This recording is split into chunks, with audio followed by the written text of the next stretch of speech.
Hi, my name is Leonora, and I'm going to talk about how local and regional governments are engaging with Doughnut Economics. The work of cities with Doughnut Economics started in 2019 when Deal, collaborating with C40 Circle Economy and Biomimicry 3.8, ran workshops with city officials in three places, Portland, Amsterdam, and Philadelphia, and began exploring what it means to downscale the donut to the scale of cities, regions, and neighborhoods. Out of that process, the Doughnut Unrolled methodology was developed, initially called Creating City Portraits, and Amsterdam became the first city to have a city portrait based on Doughnut Economics, which then underpinned the city's circular economy strategy. The work of Amsterdam was widely published by the media and largely inspired the first wave of local governments picking up Doughnut Economics. Ever since, over 80 local and regional governments in the world have started internally exploring the concepts and what it would mean for their place to put them into practice. And around 30 to date have officially brought Doughnut Economics into adopted policies or processes in various ways. In this image, the named cities have in some public capacity officially engaged with Doughnut Economics, while the green dots mark additional places that have been internally exploring the concepts. We at Deal have been developing tools and methodologies, and in parallel, cities have been experimenting, sometimes with our tools as a starting point, and sometimes finding their own unique ways to get started. From this emerging practice, learning with and from cities, we continue to evolve the answer to the question, what does it mean for a place to engage with Doughnut Economics? So starting from this question, what does it mean for a local government to engage with Doughnut Economics? This is actually not a simple question with a simple answer, but a very alive one for us. The way we see it, the answer of this is being co-created through the work and experiences of all of you, complementing the theoretical and core concepts of Doughnut Economics. Engaging with the Doughnut Economics, in its deepest sense, means setting that long-term goal to help move your place in the safe and just space of the donut, becoming a thriving place for thriving people while respecting the well-being of all people and the health of the whole planet, as we see in the Doughnut Unrolled methodology. This is the compass, showing us where we headed towards. And the 7 principles to think like a 21st century economist are showing us the transformative change needed to be moving in that direction. The process change, organizational change, mindset and culture shift we need, so that we design policies bringing the whole economy into account.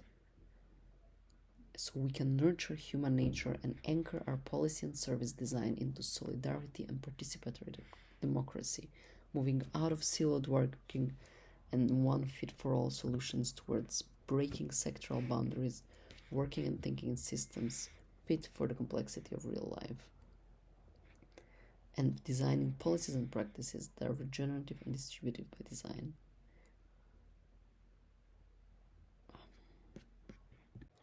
However, we must recognize that local governments are huge organizations, complex and consisting of many departments, bounded in local and national policies, budgets, reporting mechanisms, political cycles. This is why local governments get started in different ways, based on their own context and capacities, sometimes starting small, sometimes big, sometimes in many different ways at once. But every place can start the transformation somewhere. Before getting into the how, we'll briefly look at the why, learning from cities in practice. Why have they been bringing Doughnut Economics into their work? What have been the reason and what has resonated? And there are several main reasons that we keep on learning and hearing about. The Doughnut gives tools and pathways for setting new transformative agenda in the age of crisis. It brings a new language of thinking about the future and future generations. It brings a holistic framework that unites different interests and players, social and ecological, local government and the civil sector, opening up possibilities for conversations between silos and sectors that have previously been disconnected. It offers a strong visualization that has powerful mobilizing impact and helps communicate and tackle complex social issues internally and externally with citizens and stakeholders. It offers new ways to measure progress, to assess the state of our places, and draw out pathways to where we want to be moving towards. And finally, it offers a narrative of hope and optimism recognizing that everyone has a role to play in the transformation and in the journey towards a better future, a safe and just future for all, which resonates with many and appeals widely. So, drawing from the evolving practice, we're now seeing 9 ways in which local and regional governments are getting started with doughnut economics, divided into 3 categories. From taking steps towards on a journey towards committing long term, and these categories are really based on the resources, political will, and commitment that a place is able to put into the work. As we said, sometimes the transformation can start quite big with a dedicated and ambitious political leader, mayor, or councillor, and a long-term vision attached to it. And sometimes the change starts with an ambitious manager or junior officer who has an idea within their own area where they have power to impact change, and whose work gradually can inspire others and spread throughout an organization. These 9 ways are therefore not a step-by-step guide, but rather a library of options, a catalog of possibilities, allowing everyone at any position of power and scope and sector to get started. And these 9 are not fixed in stone either. They may become 12 or fully change in a few years as we continue to learn through action, practice, and experimentation. So we're going to glimpse through some examples of what do each of these 9 ways mean. One way to get started is through internal conversations and learning. Local and regional governments can learn and hold discussions about the concepts, tools, practical applications, and possibilities of doughnut economics internally across leadership and departments. Learning is something that could be done at the beginning of a local government journey, exploring how it relates to different areas of work and possibilities to move forward. But equally, it's crucial to keep the learning going throughout and simultaneously with deeper work as part of a continuous organizational change process. We've been learning that from the practice of many that socializing the concepts and how they apply to the work of different departments is crucial for ensuring a longer-term success and longevity. Places have been learning in many ways, attending events, visiting other places, reading the stories and tools on DIL's platform, or having internal or partner champions and advocates that have been holding workshops, discussions, and explorations of the possible practice in depth. Another way to easily get started with a concept is to test it on ongoing projects, and this is about looking for strategic opportunities amongst already approved initiatives and resource projects to experiment and play with the worldview and tools of doughnut economics. This could entail anything from bringing in some tools into workshops, discussions, processes, trying out doughnut economics or the 4 lenses of the doughnut unrolled as a lens through which an ongoing process can be reviewed, criticized, assessed. So this approach is often about exploring the potential value and applicability of doughnut economics tools and concepts ahead of any longer-term commitments without long decision-making processes or the need for additional resources. And it's about finding a way to develop a practical understanding of what the value could be. Some examples of places are, for instance, in Brussels, where the Doughnut Brussels team has been holding co-inquiry workshops with various built environment initiatives, exploring on these ongoing projects of urban and architectural scale, how they're currently contributing to a doughnut economy and how they could do it better. In Barcelona, they went through this learning process of mapping out all the strategies that the city currently has against the donuts, seeing which areas are being targeted and addressed and where there are possibly gaps. And in Tel Aviv-Yafo, the Doughnut Coalition facilitated a workshop for the Environment and Sustainability Authority, exploring and assessing different ongoing projects through the doughnut.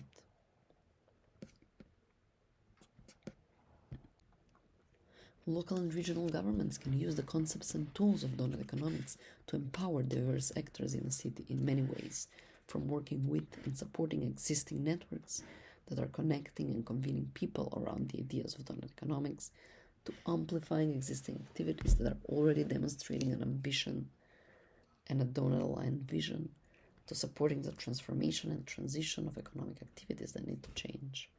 We all know that city governments alone cannot solve complex 21st century challenges, and these require collective effort. And the idea of Doughnut has shown to resonate with people across different cultures and sectors. Cities have used Doughnut Economics to empower local change in different ways. The city of Amsterdam has been funding various streams of work of the local Amsterdam Doughnut Coalition. In the city of Bad Nauheim in Germany, they held a futures workshop with 100 citizens that co-designed, proposed, and developed priority measures for the city council to deliver that will help it move inside the safe and just space of the Doughnut. And the city of Barcelona has been holding workshops with stakeholders from the civil and business sector.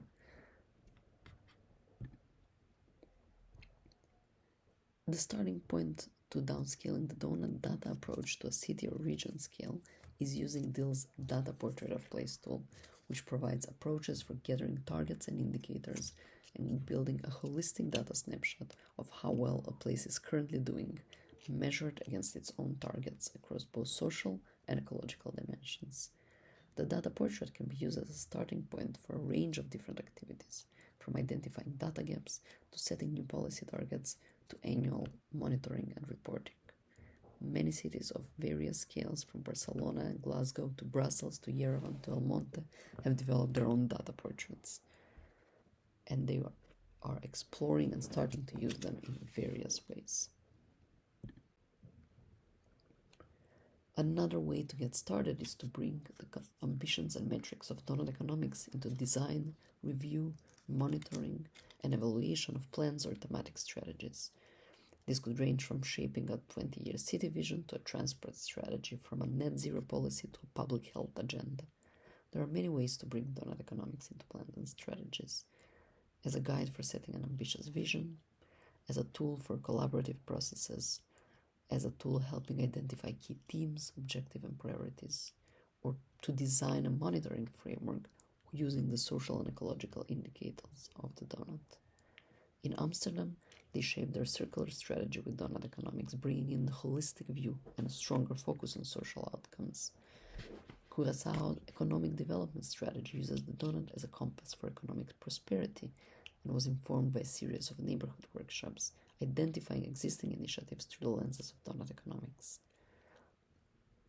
And in Mexico City, they used a contextualized Doughnut as a tool for discussion and resident engagement in their 20-year development plan, visualizing where the city currently is and where they want to move towards in the long term. Local and regional governments can support or fund the design and development of projects aiming to be distributive and regenerative by design, using the tools of Doughnut Economics to achieve this. These demonstrator projects might be designed to have a positive impact across all four lenses of the Doughnut, or they're a way to set best practice precedents, demonstrating potential, testing what is achievable, viable, scalable, or starting conversations and debates. Equally, one could be using Doughnut-related criteria to select and prioritize projects or investments. There are many demonstrator projects emerging, particularly in the built environment. In Grønlikøya, a new Freud Fjord district in Oslo, in Norway, the port's development company has been using the four lenses of the Doughnut to bring diverse experts together, identifying opportunities, gaps, and solutions to the future neighborhood. In Neighborhood Lab Civic Square anchors their street demonstrator in the core principles of Doughnut Economics, as they attempt to develop a street-scale, deep retrofit approach on one street in Birmingham, in England.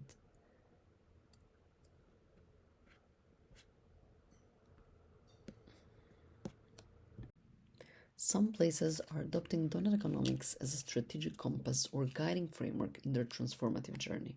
This high-level and high-ambition political commitment could take the shape of a council or mayoral decision, setting a commitment to a process or a vision. There is really no single approach to using the Doughnut as a compass, but generally it requires embracing a mindset and culture shift and making Doughnut Economics a common guide and reference for many streams of work and action, like planning, strategy, decision-making, engagement, or budgeting.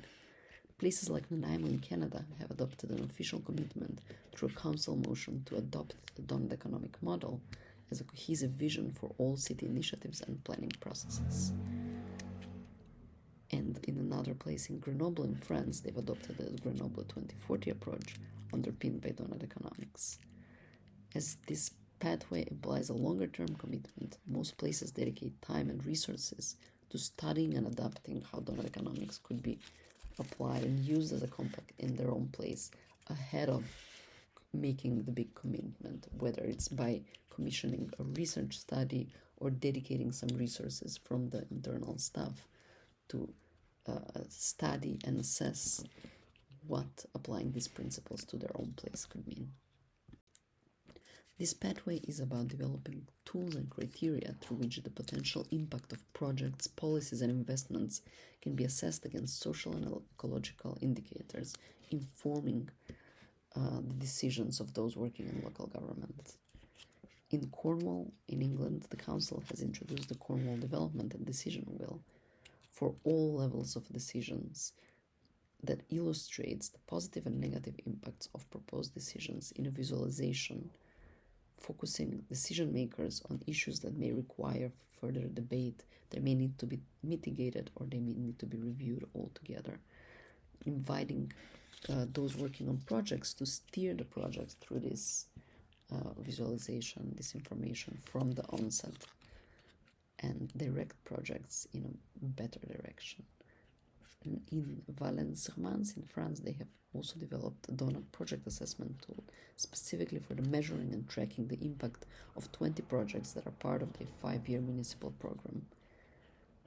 And improvements are identified, and adjustments and changes are made based on the ongoing assessment of these projects. Finally, while we're referring to this as the 9th pathway, it really is something that should underpin and lie at the core of all other work inspired by Doughnut Economics, the process of continuous systemic transformation and identifying levers of transformative change within local government. Most places aiming to do transformative work hit obstacles that are deeply ingrained into local institutions' ways of working, into pet dependencies and other patterns that our institutions have inherited from the past, often hidden beneath the apparent banality of day-to-day operations and business-as-usual planning, lie the structures that can enable or block transformative change, such as decision-making mechanisms, ownership patterns, financing processes and practices, governance processes. This final pathway invites places to acknowledge and confront structural barriers and to boldly start identifying leverage points for overcoming them. We propose a framework we call the deep design of cities and places as an entryway into this process, though there are many other ways to start conversation and action about systemic change. The deep design framework looks at these 5 layers of organizational design, inviting local governments to ask questions and inquire where change can be unlocked. Looking at the purpose, asking what is the purpose of our local government? Why does this organization exist? What end does it serve in the world? And what is the vision that it puts forward? And is that vision co-created and shared by everybody affected? How is it networked? What are the relationships that our local government holds with citizens, with suppliers, with networks, and how do these bring its purpose and values to life? Governance. How is our local government organization governed? How are decisions made and by who? What are the hard rules and the unwritten culture of how things get done? What are the metrics of success? Ownership. How is it owned? What are the land, assets, data that the organization owns or doesn't own? And who benefits or loses from these ownership models and patterns? And finally, the deepest layer that we're asking questions about is finance. So how is the local government financed? What are the sources of finance here? And what does the finance expect and demand? What is extracted? What is reinvested? And who does it serve? So these are just some opening questions, and we have a workshop tool where you can explore them in bigger depth. or find different other ways to be discussing the systemic barriers that allow us to take transformative action. And many places have already started exploring them through internal conversations. So these were the 9 pathways to get started. They are all shared in this guide that we published called Cities and Regions, Let's Get Started. That's available for everyone. It aims to be a one-stop shop document linking to all different other tools and resources on DEAL's platform that are specifically relevant and useful for local governments. And it also links to case studies and stories of action. We intend to continue to evolve and co-design this guide as we continue to learn with and from cities, jointly experimenting. So please do join us.